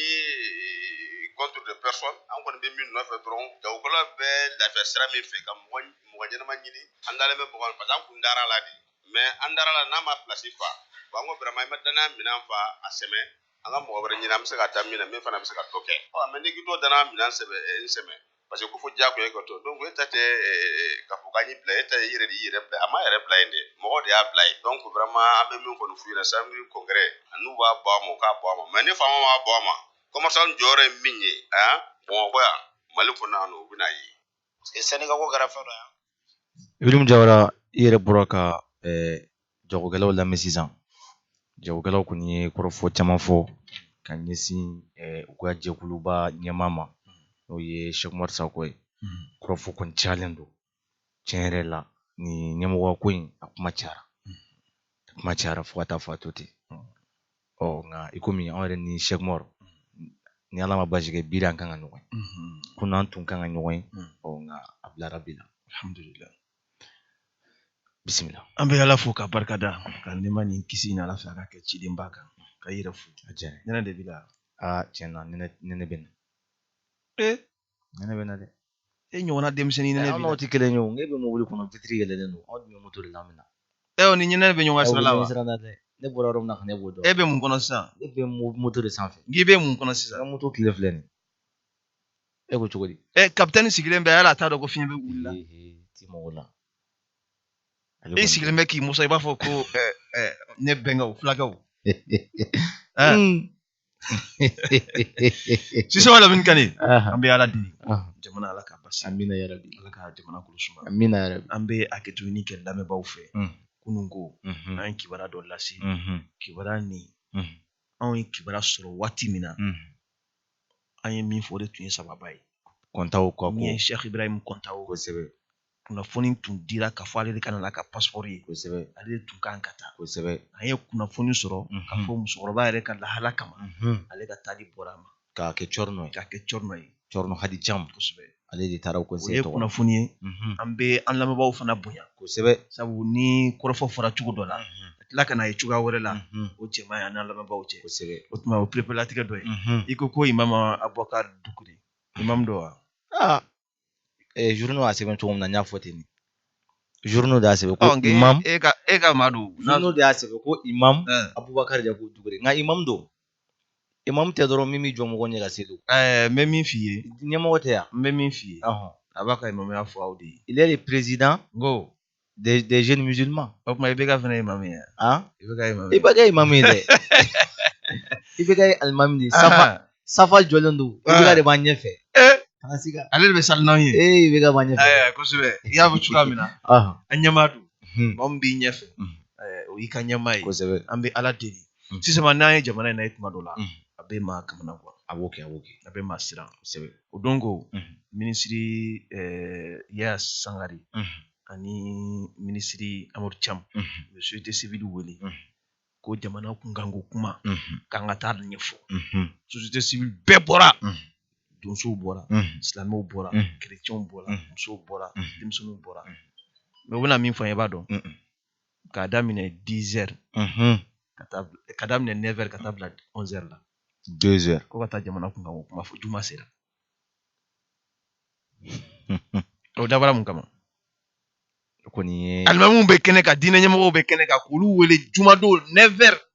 ko 11h ko kuma bɛ ban ko jamana kunka ko kuma. o kɔni ye yɛlɛbɔnna de. E b'a dɔn problème min bɛ i ka jamana kɔnɔ. E ka jamana fɛnw bɛɛ bɛ sigi. O bɛ sigi pour la façade. Mɔgɔw k'a ye dɔrɔn quoi. Jamana in bɛ yɔrɔ min na bi an ka dugawu kɛ. Ne ye kɔlɔsi kɛ jamana kunkan ko kuma sɛbɛn foyi tɛ yen k'a bɛ fɔ assemblée kɔnɔ ko Soumaïla Cissé bɛ y'a kɛnɛ kɔnɔna na. Dayiru welela o don. Ministre de la sécurité Salifou Traoré welela o don. O jamana ka bɔ ni a ka saya bɛ ko min kɔnɔna na. Soumaïla tɛ yen. N'i tora k'o kuma fɔ o b'a fɔ k'i bɛ Soumaïla kɔ. Ne tɛ Soumaïla kɔ. Mais fɛn min don. Problème ye min ye an ka jamana in kɔnɔ. Bi olu de kan ka courage sɔrɔ bi. An ka jamana problème ye min ye. Ni min ka tiɲɛ fɔ o bɛ kɛ tiɲɛtigi ye. Nka n'i bɛ ka tiɲɛ fɔ don min na n'a bɛ min kan o bɛ kɛ mɔgɔ sugu dɔ ye. Jamana in problème bɛɛ filɛ nin kɔrɔ. Mais min f'i ye i ka jamana gouvernement i ka jamana faamaw wallahi Jawara hali k'u da de u ka fisa u ka kuma. Hali k'u da de u kana kuma u ka fisa u ka kuma. Ne ko i ma yan nɔ. Ni ne yɛrɛ y'a ye des chefs de famille des responsables cɛkɔrɔbaw san 20 yirikaw olu de b'u jɔ mɔgɔw ɲɛfɛ ka kumaw fɔ se ka min kɛ min tɛ kɛ. E bɛ baga chef de famille ma. E bɛ Ibrahim bila mini. E bɛ Ibrahim bila mini. Kumaw bɛ fɔ dɔrɔn ka journaux fa dɔn a dɔrɔn ka sɛbɛnni kɛ dɔrɔn. N y'o de fɛ na n ko n'i ye Mali yɛrɛ papier ta k'a lajɛ i tɛ foyi ye diɲɛ kɔnɔ min ka ɲi ka tɛmɛ a kan. Ok nka baara sur le terrain zéro. Kabini don min na Dayiru bɛ t'i jɔ wasadenw ɲɛkɔrɔ k'a fɔ wasadenw ye ko n taara an ka kɛlɛkɛcɛw lajɛ u ko ma monsieur le ministre ji t'an bolo yan nɔ dumuni t'an bolo ale taara ka taa barikani de fɛ ka taa ji minɛ olu la ka na di an ka éléments ma sisan Lamini Kane i bɛ ka kan ka mun fɔ jamana kɔnɔdenw ye o don. Ayi loi de programmation militaire ministre de la défense fɛn fɛn tɛmɛna nin bɛɛ kan ka interpeller nin ko in na. Wari taara min i bɛ ka tɛ dɛ. Maliyɛnw yɛrɛ kan ka mun de fɔ u yɛrɛ ye parce que kuma dɔ bɛ yen nɔ i b'a dɔn min ye problème ye tubabuw tɛ sɔn mun na ka kuma sugu dɔw fɔ parce que u b'u ka population respecter. U b'u bonya kɛ. U b'u ka population respecter. E t'i yɛrɛ ye o. Et ils ont aussi une population c'est-à-dire bamananw ka kuma don kuma t'a tɛmɛ sira bila quoi. Une population qui bon ni ko m'a fɔ cogo dɔ la. A bɛ faamu a bɛ faamu. Ne y'an dɔgɔya ka sɔrɔ dɔgɔyama tɛ. C'est une population consciente quoi. U b'u yɛrɛ kalama quoi. Min bɛ ka fɔ o b'a kalama o bɛ jamana ko kalama. Ani dɔgɔyama tɛ kelen. Nin kuma sugu bɛ fɔ cogo di? Nafolo dɔ bilalen bɛ yen nɔ o nafolo in ko ka jamana fintigilakaw dɛmɛ wa baara la. Miliyari 1000 miliyari 200 ani miliyari 30. Mais ji tɛ fintigilakaw bolo ka ɲɛ. Ji tɛ bolo bɛ se ka kɛlɛ kɛ. Dumuni tɛ dɛ ji. E bɛ kɛlɛ kɛ. Hali ekɔliden marifa t'a bolo ekɔliden gansan ni minɔgɔ b'a la leçon tali ka nɔgɔ wa. A tɛ don yɛrɛ o bɛ don ka taa a bɛ don cogo di. Kɔngɔ k'i minɛ o ma fisa minɔgɔ yɛrɛ k'i minɛ a bɛɛ ye kelen. Ibrahim ye malidenw nɛgɛ yan nɔ k'a fɔ ko blindé 24 ko Qatar y'a d'a ma. Décembre kalo tɛmɛnen le 26 décembre 2018 blindé taara min. Faama min bɛ jamana kɔnɔ minisiri ko accord de défense t'ani Faransi cɛ a m'a fɔ wa. A y'a fɔ. A y'a fɔ wa a m'a fɔ. A y'a fɔ. Hali suro TV5 na hali suro consultant sigilen bɛ hali suro u b'a la ko accord de défense bɛ a Mali ni Faransi. Accord de défense ko accord de défense bɛ Mali ni Faransi ko jamanadenw t'a kɔnɔ ko dɔn k'a kan ka ɲɛf'u ye de. Suro an kɔrɔ. Minisiri ko accord de défense tɛ yen. Bon n bɛ min f'i ye fɛn bɛ Mali ni Faransi cɛ min ka girin ni accord de défense ye. A kɛ najɛba ye. Munna e b'a faamu cogo di un pays comme le Mali Faransi ka pankuruw bɛ bɔ ka na jigin Fana sous-préfet t'a kalama. Maa si t'a kalama. Maire t'a kalama. Kɔnɔbugu gouverneur t'a kalama. O mun accord sugu ye. Cɛ tɛ Fana muso tɛ Fana min bɔra kalama u balila k'u ye de wa u ye min kɛ mɔgɔ yɛrɛ t'a dɔn. Ibrahim dɛsɛra dɛ. U ye min kɛ mɔgɔ yɛrɛ t'a dɔn. An kɔni bɛ min f'u ye an ka diinɛ ɲɛmɔgɔw u kana to ka bila namasafara sanfɛ. I bɛ taa kɛnɛ dɔ kan i yɛrɛ ɲugun ne b'i yɛrɛ la. Faransi sugu ninnu filɛ minnu dalen tun bɛ yen kunun. Mais i b'a dɔn walayi olu u tigɛlen n'u yɛrɛ la u tigɛlen don Faransi faamaw la. Jawara kuma mana kɛ cogo cogo ni m'a fɔ a man ɲi. An ka diinɛ ɲɛmɔgɔw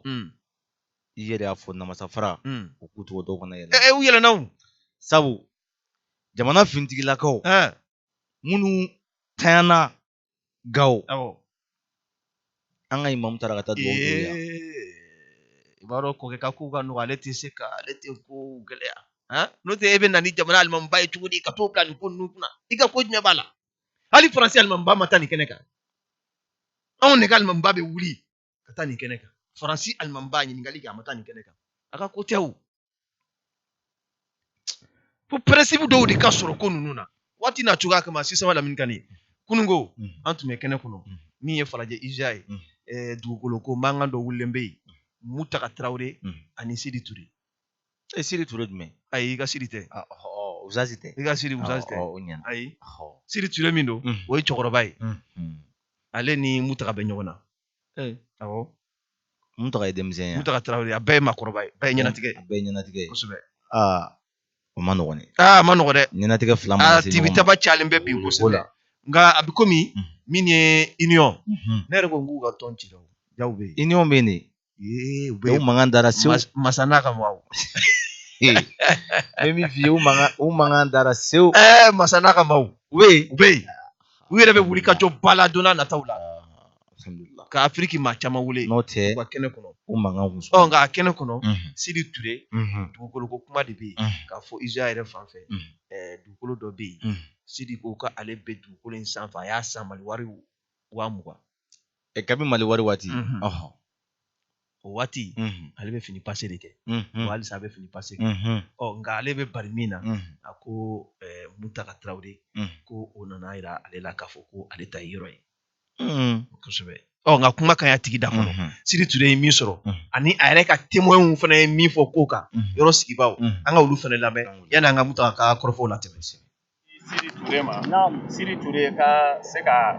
o daminɛ fɔlɔ a nana yan cogo min a yɔrɔ sɔrɔ cogo min Sidi ka se ka dakuruɲɛ fila fɔ ɲininkɛlaw bi yan nɔ journalistes de sigilen bɛ yan donc maintenant Sidi ka se ka ɲɛfɔli k'o la. Ne tɔgɔ Sidi Ture ni ka baara ye fini pasala n bɛ yɔrɔ min na bi ni Soni kɔnɔ bi n bɛ Soni kɔnɔ bi n bɛ kabi Musa bɛ san 15 fanga la ni yɔrɔ kelen na ye mɔgɔ foyi tɛ ka bɔ avion Soni na ka na fo Sokoro la mɔgɔ tɛ yen fo mɔgɔ dama dama de bi Amadu Sisoko a sigilen bɛ yen ani ministre Amo Keita ni nana kana ya nana yɔrɔ ɲini b'a fɔ Ture fɛ yen o de yɔrɔ tigi ye o de y'a yɔrɔ d'aw ma wa muka Mali wari Ɲamanye Keita a y'an ka to ka taa mɔgɔ 37 a y'an to ka taa k'a kɛ lisi hali b'o lisi b'an bolo yan k'a fɔ ko mɔgɔ wɛrɛ nana yan ko a tɛ yan wala a y'a yɔrɔ san ni an kɔni se dɔ bɛ yan ni ma ye fɔlɔ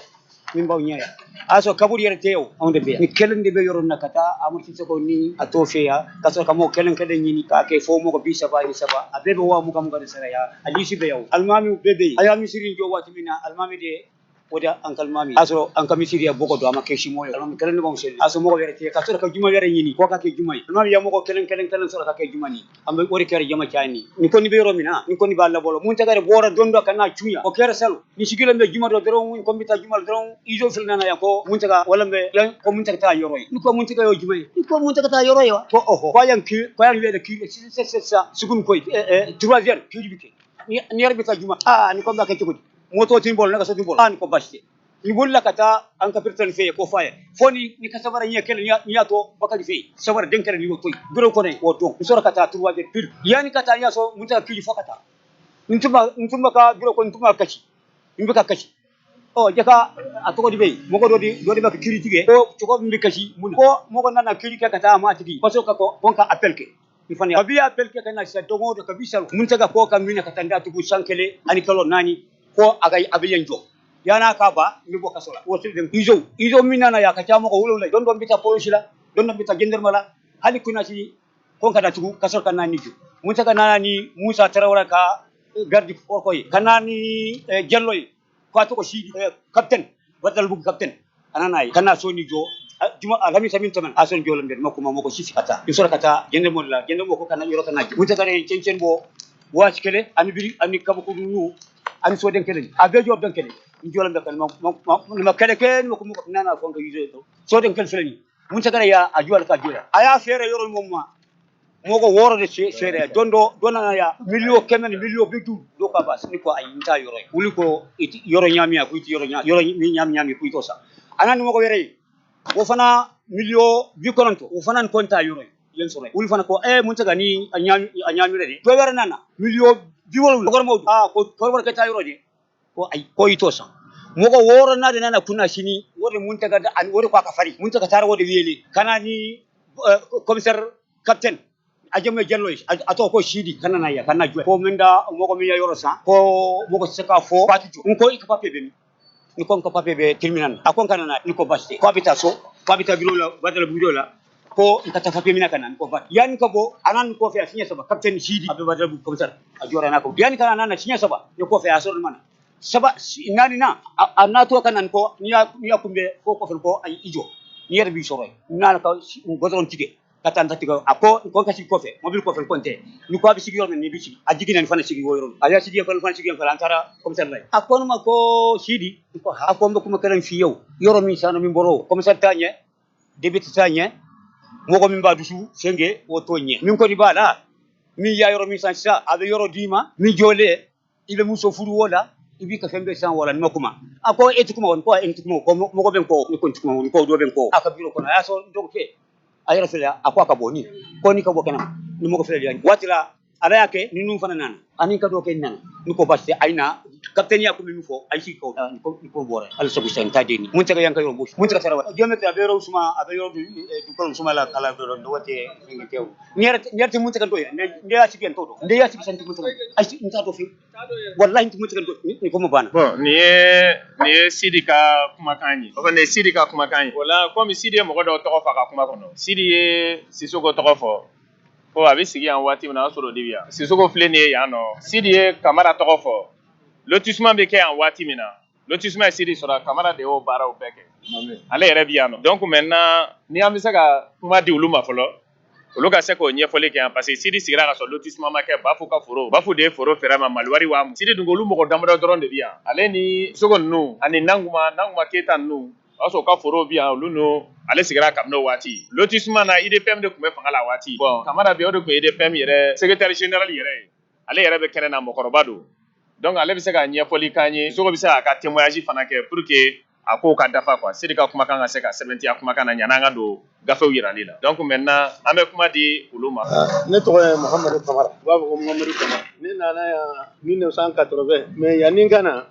n terikɛ Yamadu a ye sɔrɔ Lafiyabugu a ko n ma a ko e bɛ yan ne ko nkɔ a ko olu bɛ yɔrɔ min na yɔrɔ bɛ sɔrɔ yen a ko ne bɛ n yɛrɛ ka so n ko n tɛ n yɛrɛ ka so n bɛ luwase n ko donc n bɛ ti sɔrɔ yen n nana Yamadu sɔrɔ yan a don fɔra ko an nana munumunu ka yɔrɔ lajɛ ko bafu de bɛ yɔrɔ di n nana Futuri Sali Sidi Ture fɛ yan a sɔrɔ a bɛ yan a bɛ a ka so bɛ paseli n ye Sidi n y'a Futuri Sali wagati min ka tila n y'a ɲininka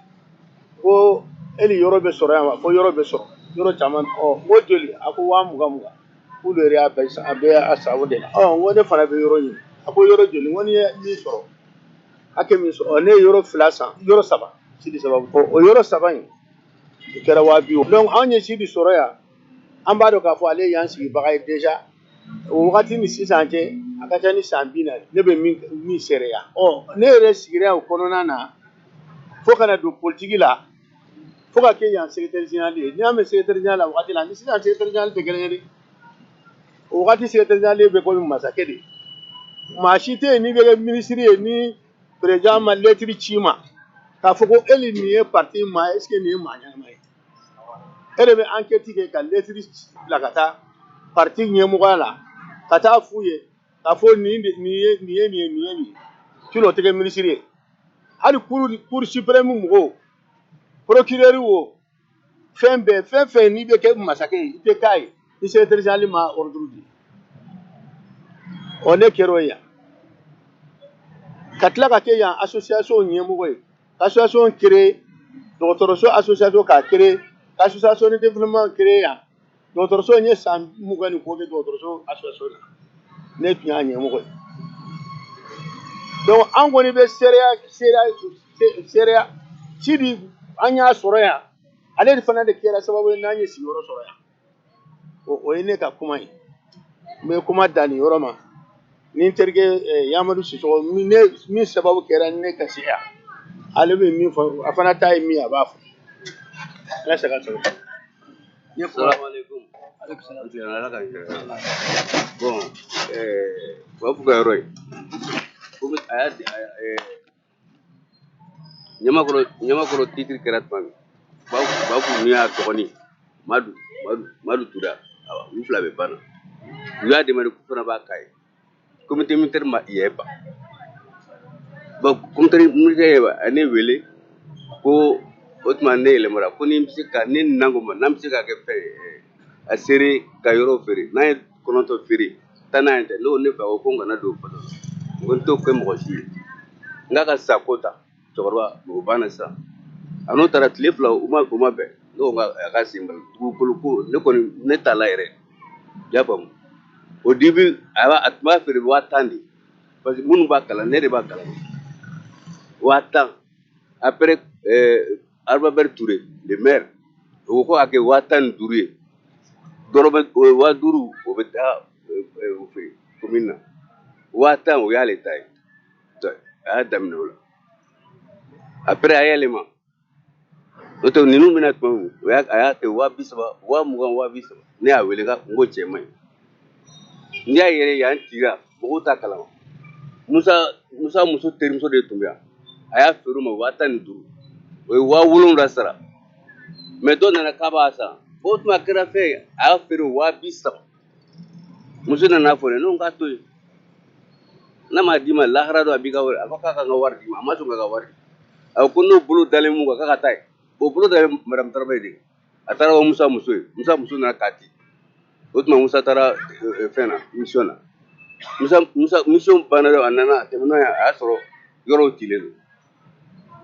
Musa ko k'a muso de y'a ci an ma fɛn fɔ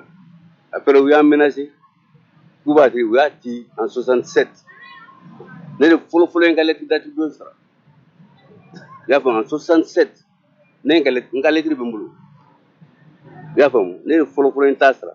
mɔgɔw bɛ fɛn u t'a si na mais ne tɛ kuma de i y'a faamu donc an y'a kɛ a ye pour que k'an menacé u y'a di sɔrɔsiw de ma donc ne tun ye terrain 3 de san n y'a tila ka kelen ni n terikɛ ma n yɛrɛ kelen tila a y'a di Kibili Dɛma Jalo ne kɔfɛla o kama n'a y'a ci ne fana o tuma ne ka dusu ka bon n ko n ye marifa ta n ko n'a y'a jɔ n b'a faga a y'a to yen mais il s'est trouvé que El Hadj Umar bɔra fɛn Futa Toro ka na o tuma fulaw y'u kalifa anw na anw mɔkɛ la k'a bɛna Soro k'a bɛ t'u minɛ o ko k'a tɛ minɛ ko pour que ko fula parce que El Hadj Umar ka idée tun ye min ye c'était pour que k'u kɛ esclave ye o ko tɛ se ka kɛ donc o ye El Hadj Umar poussé a taara Wasolo fanfɛla est-ce que i y'a faamu maintenant Sidi kɔni y'a san 20,000 à l'époque 15,000 de tun don mais n'u y'a feere o la an bɛ se ka mun fɔ c'est le propriétaire qui lui a vendu a y'a san mais Sidi ye de yan premier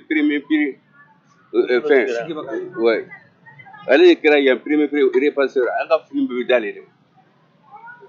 maintenant u y'a fɔ a ye ko Mutaga ba ko Mutaga ye nkalon tigɛ an tɛ Mutaga dɔn yɛrɛ on ne le connaît même pas yan bɛ di tuma an y'a di mɔgɔ 33 de i y'a faamu Sidi sen b'a la mais dɔw ye 20,000 sara an kɔni ye 15,000 de sara 5 in o kɔni tun bɛ di commune de ma 10 o ye Bafu yɛrɛ ta ye mais mɔgɔ caman ye kuma fɔ u tɛ foyi kalama yan ko la i y'a faamu voilà mais Sidi ye ta yan ye ale de nana an ka pasili fɔlɔ ale y'an ka repasseur yan ale b'an ka finiw bɛɛ repasser n'u nana ko dɔwɛrɛ ko a bɛ o tɛ nkalon ye o ye nkalon di Mutaga ne tun ɲɛna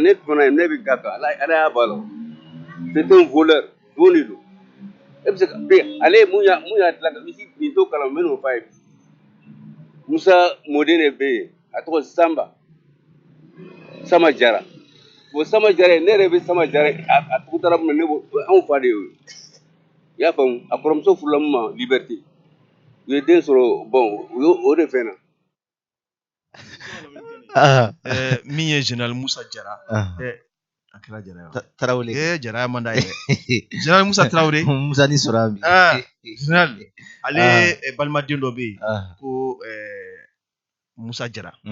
komi o de tɔgɔ impliqué bɛ nin ko in na kosɛbɛ nka n bɛna wuli ka jɔ kɛ k'a yɛrɛ ye min ye 10e arrondissement fana ye u ka polisilaka dɔ fana tɔgɔ fɔra ko Hakila Jalo Touré y'a fɔ sisan an bɛna nin ko in si fo ka taa s'a dan na mais anw tɛ juge ye dɛ anw tɛ juge an tɛ kiiri tigɛ yan nɔ voilà hakili la mɔgɔw yɛrɛ de bɛ a ko jateminɛ ni mɔgɔ ye faamuya min k'a la n'Ala sɔnn'a ma Irun Jawara bi ye le 3 décembre